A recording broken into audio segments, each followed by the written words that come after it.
With MWR's volleyball tournament coming to a close, we had only 2 games left. First up, Iman Beaches versus Too Much Spicy.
With a final score of 25-22, Iman Beaches take the win. And then for the final game.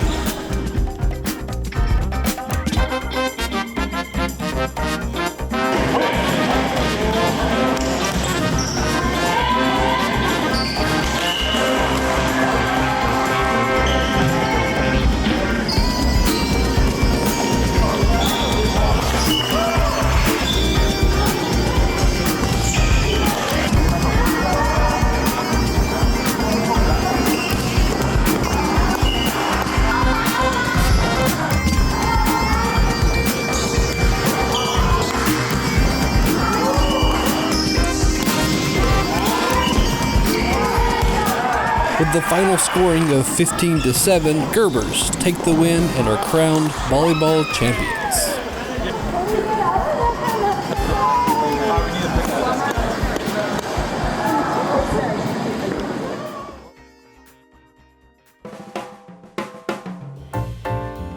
AFN Kwajalein Man on the Street asks, where will you go once the travel ban is over? I would probably head back to Hawaii, get in my PPG gear, and fly around because I can't do that here. Probably just back to Huntsville, visit with my family. My brother's actually getting married later this month, and I'm going to miss it because of the lockdown, so I'm pretty bummed about that, but hopefully I can go back and congratulate him. Probably back home, Puerto Rico. Germany, I have friends and family over there that I've been meaning to see for a while, so they're on lockdown still too. On vacation, Thailand, right off the top. Philippines, off the top. That's where I got to go.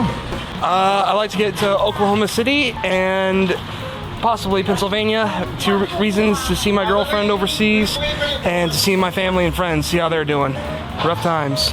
I'd like to travel back to Colorado. That's where my grandkids and family are. Haven't seen them for a while.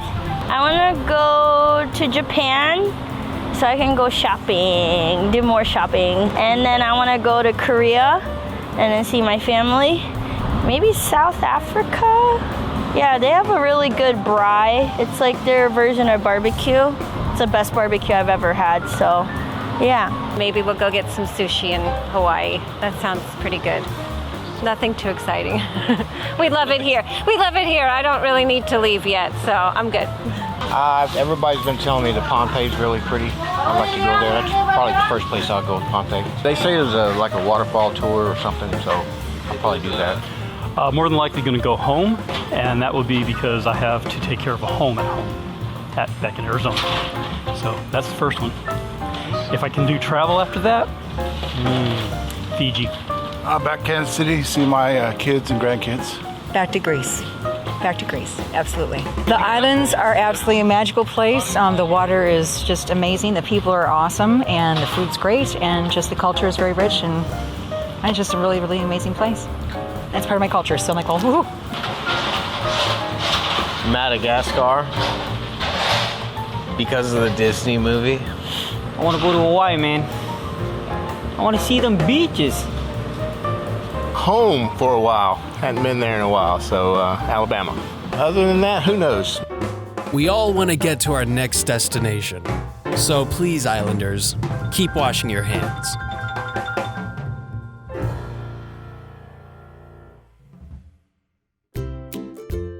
MWR Summer Reading Program presents The Tortoise and the Hare. So what was the two animals? A tortoise. A tortoise. A hare. And the hare. A tortoise and the hare. Tortoise. And the other one looks like a rabbit, but it's actually hare. So can you tell me the story? So once upon a time, they were like, a tortoise and a hare were friends, and the hare said that he could run. I thought it was up the hill. I tried to land because the hare sleeps a long time. They wanted to do a race. The hare wanted to do a race. So then they started at the line, and the hare was going as the speed of wind, and then he was kind of tired, so he got in soft grass, and then he slept. So what did the tortoise win? Because a hare is sleeping. So why did the hare take a nap? Because he wanted to take a rest. Why did he want to rest? Why did the hare take a nap? Do you remember? So because the hare was asleep, did the tortoise pass him? Yeah, and got across the finish line? The tortoise tried really hard, and then he went right past the hare, and then he made it, and then the hare was going as fast as he can to the finish line, but it was too late. The tortoise has already done it. Who won? The tortoise. Why did the tortoise win? He didn't fall asleep like a hare. Why did the tortoise win? Because he was trying really hard.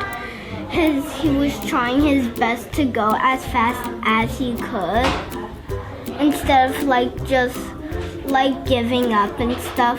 He determined he could try to do it. That's it. That's perfect. You remember more details than I remember. Did you like the story? AFN Kwajalein did a recent interview with a former Kwaj kid who's made a name for himself as a marine scientist and discoverer of more than a dozen species of fish. Brian Green, a 1998 Kwajalein High School grad and former RTS Optics employee, talked to us from his home on Oahu about his background and what goes into tracking down those elusive fish in deep mesophotic waters. My day-to-day is I do environmental consulting as a marine biologist. I also do research with the Bishop Museum, University of Hawaii. And normally when we're not in a COVID shutdown, I do a lot of traveling around the Pacific doing research projects. You know, after leaving Kwaj, I went to the University of Hawaii to study marine science, and I ended up switching to zoology because I was more interested in the animals. And right around that same time, I started getting involved with rebreather diving. So I actually started a nonprofit research entity called the Association for Marine Exploration that allowed us to use these high-tech rebreathers to do science diving when the university system wasn't ready for us to do that. And since then, I've been on dozens of expeditions all over the Pacific, from the East Pacific in Costa Rica to Indonesia, everywhere in between. And my team, we have a very small team of dedicated fish nerds that I do this stuff with, and we try to do two to three expeditions a year to find new species of fish in different locations. And how did your interest in marine biology first take root during your time out here, I imagine? Yeah, I mean, growing up on Kwaj is a perfect place to get interested and learn about that kind of stuff. And like I said, I moved there when I was 6 months old, so I had early exposure. My dad kept aquariums on Kwaj when I was a kid, and he was a scuba diver, and he got me into it real early and would take me snorkeling off North Point, and I started learning the fish. And when I was about 8 years old, a book was published called Micronesian Reef Fishes by Rob Myers, who was living in Guam at the time. And my dad got me that book, and I started learning all the fish in that book, and I made it sort of my mission as a kid to try to find every species in that book. And also, right around that same time, when I was really getting into it, a Kwaj resident named Dave Johnson actually discovered a species of fish that was unknown to science. And when I heard about it, and I heard that researchers from Hawaii were actually going to name it after him, it kind of blew my mind as a kid that you could actually find a species of fish that nobody's ever seen before, and scientists would name it after you. I had no idea that you could do that. In this video, we see Green and his team at almost 400 feet in depth, hunting a type of triggerfish. You're down deep and you capture I think it's a triggerfish, and it's really nothing more high-tech than just a couple of small nets. Yeah, the equipment that we're using to make the dive to get that deep is very high-tech. The electronically controlled closed-circuit rebreathers. But the actual collecting equipment that I use to capture specimens is very low tech, and it's nothing more than what I used to use as a kid, like catching fish for my aquarium at my house on Kwaj. It's just a couple of hand nets, but it takes a lot of practice. There's very few of us that have done it long enough and have the skills to catch pretty much any fish you see.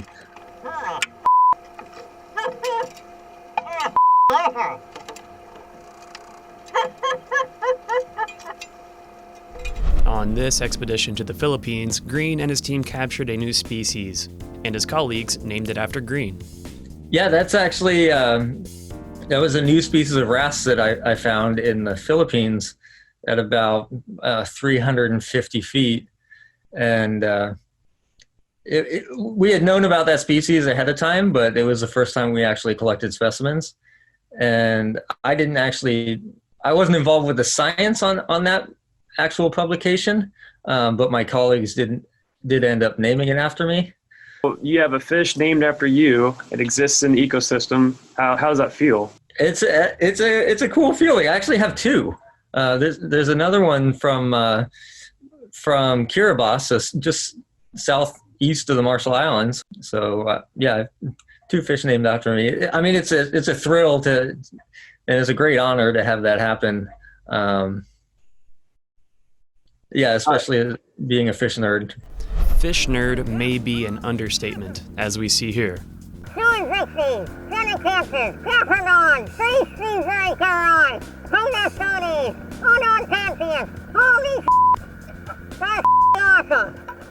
My team and I have discovered dozens of new species.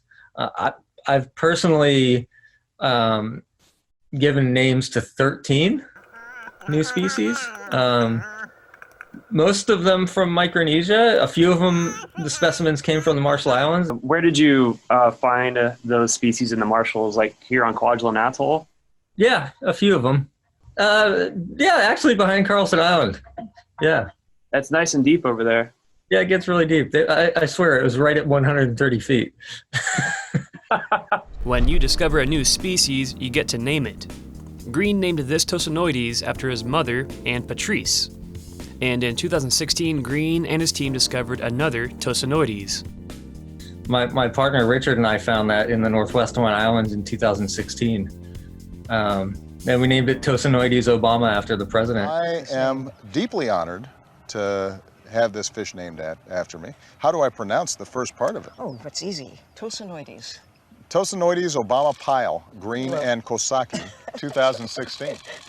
A marine biologist discovered a new species living in a remote marine preserve off the Hawaiian coast. The fish caught the scientist's eye because of its coloring, because it reminded the scientists of President Obama's 2008 campaign logo. Okay, look closely. The reason we chose to name it after Obama was actually we were up in the Northwest Hawaiian Islands on a NOAA research trip. And it was right around the same time that President Obama was expanding the scope and range of the national monument that encompasses the Northwestern Hawaiian Islands and protects them. So we did it as a kind of a thank you to him expanding that protection. To get to the undiscovered species, you have to go to deep water. Right. And that's well outside the parameters of recreational diving. Mm-hmm. Can you explain a few of the big differences between tech diving and recreational diving? My team and I, we've all gone through years of training. I started actually technical diving before rebreathers were a thing that you could easily acquire. So I was in the very early 2000s, I was diving with big double steel tanks and a bunch of tanks strapped under my arms, and each one of those tanks had a different gas mixture in it of helium and nitrox, depending on what level you needed to do decompression.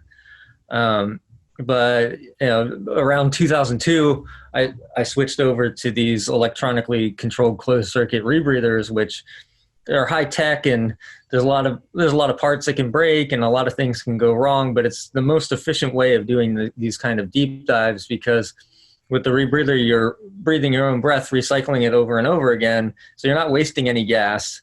And for us to get down to these deep mesophotic twilight zone coral reef areas, we have to use helium in our mix so we don't get nitrogen narcosis, and helium is very expensive.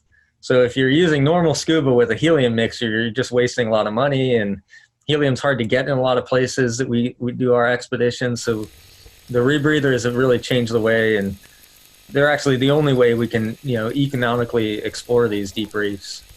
Can you explain what your ascent looks like down at 400 feet? Like how many stops, how many hours? Yeah, so to use that Solomon Islands triggerfish dive as an example, I think I caught that fish at about 385 feet, but I probably went to 420 feet on that dive. And that entire dive was roughly 5 hours long. But only a very small proportion of that dive is at those very deep depths. So we try to go as quickly down to our deepest point in our dive. We only spend a few minutes down there.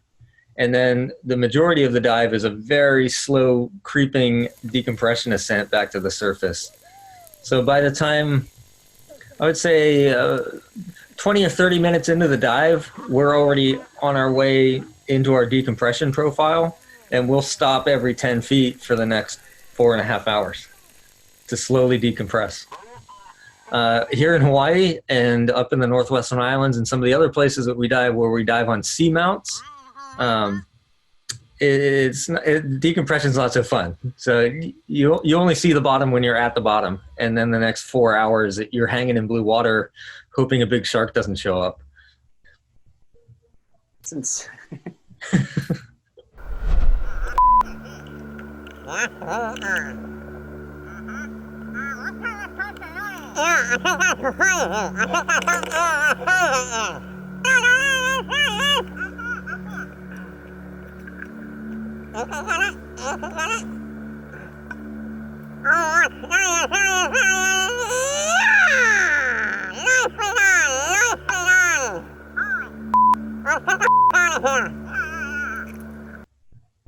do you just laugh at yourself when you hear yourself talk underwater? Like, how do you keep it under? No, I'm so used to it that I know we come across sounding like chipmunks, but my team and I, we've dived together enough that we can understand every word we're saying to each other. And there's something about the helium in the gas mixture that, to us at depth, each other's voices sound super clear. They're high pitched, but we can understand every word that we're saying.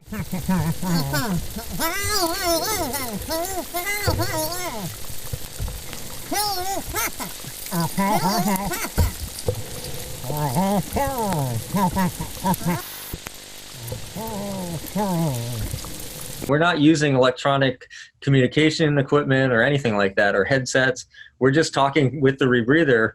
But the nice thing about the rebreather is you have these double hoses right here, which creates this like resonance chamber that allows the voice to, carry long distance underwater.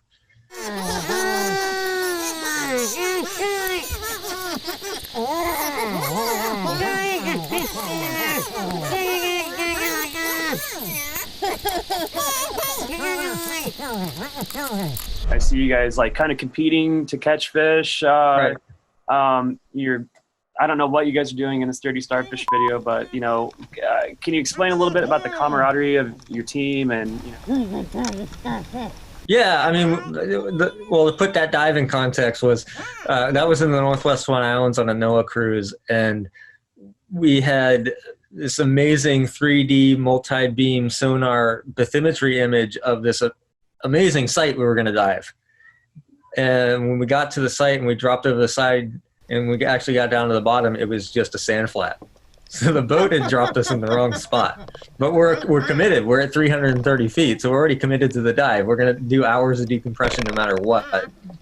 And literally the only thing we saw on that dive was that starfish.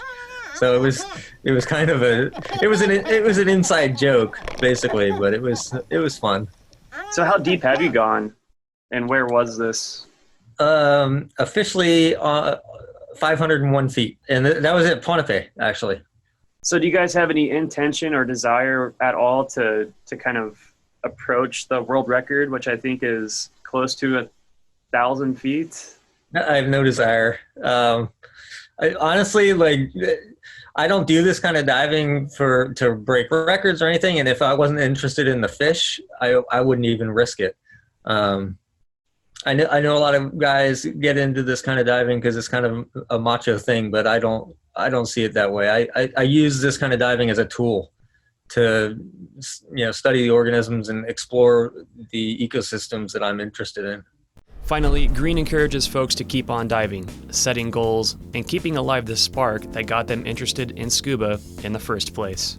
I would say get all the fish books that you can and start learning fish, or corals, or anything interesting, or wrecks if you're into wreck diving.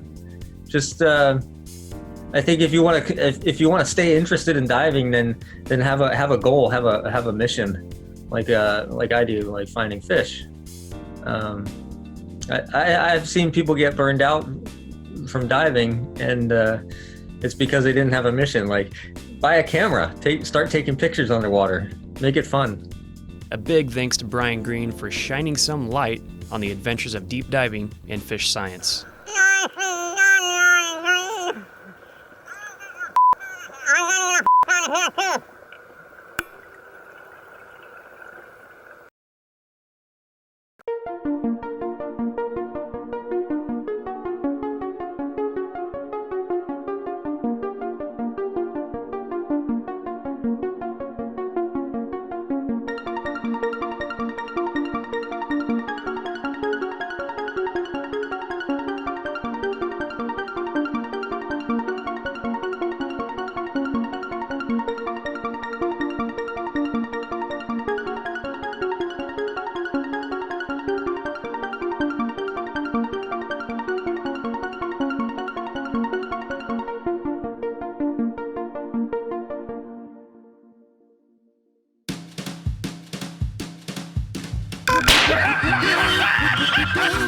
Oh!